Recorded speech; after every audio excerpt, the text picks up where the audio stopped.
Hey guys, I'm Kristen, the anxiety therapist. Thanks for checking out my vlog. Today I'm going to be talking about self-compassion. This is a concept that is really challenging for a lot of people. A lot of my clients find this difficult because they tend to be very self-critical. They kind of fixate on their disappointments or failures or things that they perceive they're lacking in. And self-compassion is, the word compassion literally means suffer with. So having self-compassion is really no different than having compassion for someone else. And it's very different from self-pity, right? You're not just sitting there feeling sorry for yourself. You're being very intentional and mindful when you are practicing self-compassion. This is a concept that has been researched a lot by Dr. Kristen, and she has a website, book, TED Talk, a lot of resources out there if you'd like to learn more about this concept. And she has some exercises on her website that help you develop the skill set needed to have self-compassion. So definitely check out her stuff if you want to learn more about this. But there are kind of three components to practicing self-compassion. The first is self-kindness versus self-judgment. So in order to have compassion, we need to demonstrate kindness and understanding toward ourselves or someone else, as opposed to judging the areas in which we might fall short or if we feel like we've failed at something. So think about how you might respond to a friend. Let's say a friend came to you and they interviewed for a job, they didn't get it, they're feeling like a failure. You wouldn't sit there and berate them and call them an idiot. You would show them kindness and understanding and encourage them and reassure them that, something better will come along. So you want to do that to yourself as well. But oftentimes, it comes naturally to do this to other people. It doesn't come naturally to do that to ourselves.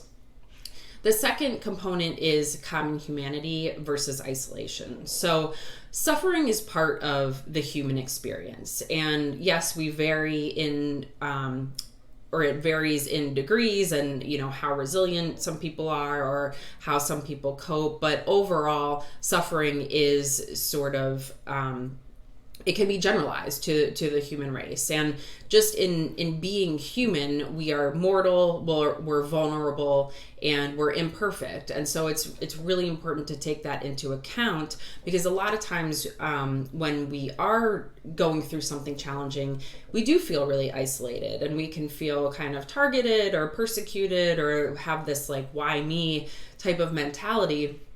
And that feels very isolating and lonely. And so it's important to remind yourself that, again, suffering affects everyone in some capacity at some point in their lives, and that it can be really helpful to connect with other people about those things. And lastly, there's mindfulness versus over-identification. So mindfulness is basically being very aware and accepting and acknowledging our emotions without judging them. So we're curious as to why they're there, but we're also just kind of allowing them to flow through us. Versus over-identification is when we sort of live in our emotions. So, we're feeling really negative and we sort of set up camp there and wallow, and, it's hard to kind of get out of that rut. So it's important that we're mindful of our emotions so that we don't end up denying them or suppressing them, but we also don't want those emotions to be exaggerated and for us to sort of over-identify with those emotions. So this is where, being very intentional and mindful about our emotions comes into play, because the more we accept them, the more our emotions will dissipate and sort of be on their way. The more we fight against them, the more they will sort of come on stronger or manifest in other ways.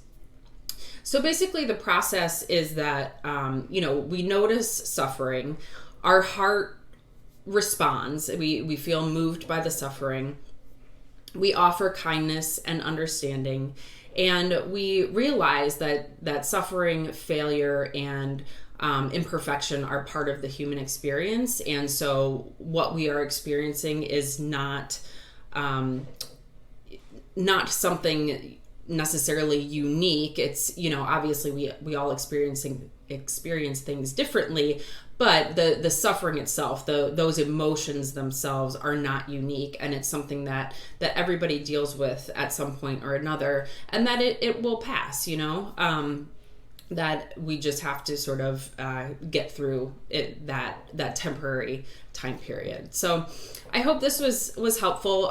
Feel free to ask a question or leave a comment. If you are a resident of Illinois or Michigan, I do offer free phone consultations to see if we'd be a good fit to work together. If you feel like you do struggle with having self-compassion, I'd be happy to chat with you and see how I could help with that. So I hope you all have a great weekend, and I'll see you next week.